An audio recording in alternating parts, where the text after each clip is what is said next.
ఈ వీడియో చూడండి. ఈ వీడియో చూసిన తర్వాత మీకు అర్థమవుతుంది what I have been asking. Telangana government KTR garu powerful punch ఇచ్చారు with regard to what employment to the youth recruitment అనమాట. ఈ వీడియో చూడండి. ముఖ్యమంత్రి గారు ఏ సభలో అయినా చెప్తా ఉంటారు. నేను అడుగుతా ఉన్న ముఖ్యమంత్రి గారు, నా దగ్గర మీరు ఇచ్చిన నోటిఫికేషన్ లిస్ట్ కూడా మొత్తం ఉంది, కావాలంటే చదివినిపించమంటే వినిపిస్తా.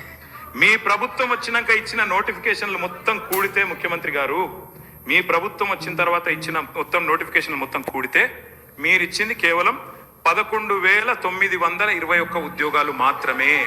మిగతా నోటిఫికేషన్లు అన్ని కేసీఆర్ గవర్నమెంట్లో ఇస్తే మీరు ఇవాళ నియామక పత్రాలు ఇచ్చి మేమిచ్చినామని చెప్పుకుంటే ఇక మంది కూడిన బిడ్డలు మా బిడ్డలు అని చెప్పుకుంటే మేము చేయగలిగింది ఏం లేదు. కానీ వాస్తవాలు సో కేటీఆర్ సార్ చెప్పింది అబ్సల్యూట్లీ కరెక్ట్ అండి. ఈ గవర్నమెంట్ వచ్చిన తర్వాత నుంచి there is no new notifications. అసలు స్పెషలిస్ట్ నోటిఫికేషన్ ఇస్తే that is not so important to the youth. Sir ఒకటి మాత్రం గుర్తుపెట్టుకోండి Revanth Reddy sir, honourable CM. Okay sir, మీరు ట్రాఫిక్ ట్రైనీ జాబ్స్ క్రియేట్ చేస్తున్నారు, స్కూల్ అసిస్టెంట్ జాబ్స్ క్రియేట్ చేస్తున్నారు, or maybe engineers job create చేస్తున్నారు. But remember one point sir, ఇవన్నీ జనరల్గా యూత్కి మనం చూస్తే ఇవన్నీ ఇంపార్టెంట్ కాదు. వాళ్ళకి group 1, 2, 3, 4 every graduate can write అని కోచింగ్ కూడా దీని రిలేటెడ్ టు దీస్ ఇంపార్టెంట్ పోస్ట్కే మనకు ఉంటుంది బయట. So group 1, group 2, group 3, group 4 notifications ఇస్తేనే మంచి ఉంటుంది sir. Okay, specialist job create చేసి ఇన్ని జాబ్స్ మేము క్రియేట్ చేసినాం, ఓకే మళ్ళీ ఇంత రిక్రూట్మెంట్ మనం చేసినామంటే నడవదు. సో బేసికలీ ఒక గవర్నమెంట్ జాబ్ ఇచ్చింది లేదా మన తెలంగాణలో ఏపీ అయినా సరే, that is group 1, 2, 3, 4 that is our bench mark sir.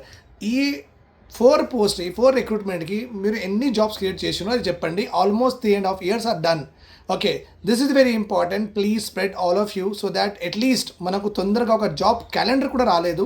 That is very very sad state of affairs with regard to governance of Telangana with the youth. Youth is the future. Youth was the present. Youth made Telangana to happen. If you don't care about us, then who will be caring about us in future too? Sir, please concentrate and group 1, group 2, group 3, group 4 తొందరగా release చేయండి sir. అది ఎన్ని post అయినా సరే మేము రాసుకుంటూ ఉంటాం. Just like APPSC వాళ్ళకి చూడండి, వాళ్ళు 100 గ్రూప్ 1 పోస్ట్ ఉంటే కూడా ఇస్తున్నారు, మనం కూడా అట్లానే ఇస్తూ ఉంటాం. Okay, we don't want bulk, కానీ రిక్రూట్మెంట్ మాత్రం జరుగుతూ ఉండాలి. యూత్ లోపల వెళ్తూ ఉంటారు, కొత్త యూత్ వాళ్ళు మళ్ళీ చదువుకుంటూ ఉంటారు. కానీ పాత వాళ్ళు ఉన్నారు, 10 years వాళ్ళు ఉన్నారు, 5 years వాళ్ళు ఉన్నారు, కొత్త వాళ్ళు ఉన్నారు. అట్లా ఉంటే ఎట్లా నడుస్తుంది sir? That is very very bad.